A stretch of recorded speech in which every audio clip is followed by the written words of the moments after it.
Today marks the anniversary of the 1963 March on Washington. That's when Martin Luther King Jr. made his historic I Have a Dream speech. Thanks for joining us. I'm Connor Board.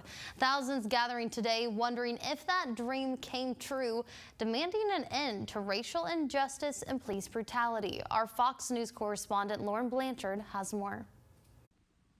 57 years to the day that Martin Luther King Jr. marched on Washington for racial equality, thousands of others did the same, including members of MLK's family. We're marching to overcome what my father called were the triple evils of poverty, racism, and violence. We are going to be the generation that dismantles systemic racism. Friday's rally from the steps of the Lincoln Memorial focused on the struggles the black community faces in 2020.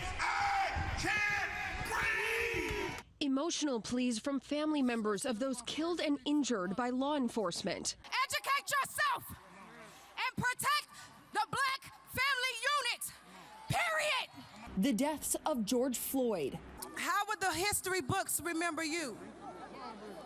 What would be your legacy? Breonna Taylor, Ahmaud Arbery, and most recently the shooting of Jacob Blake. Jacob Blake!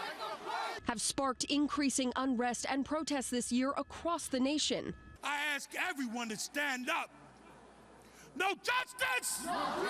There were also calls for people to show up and vote this November. We must march to the ballot box or the mailbox to demand the leadership we deserve.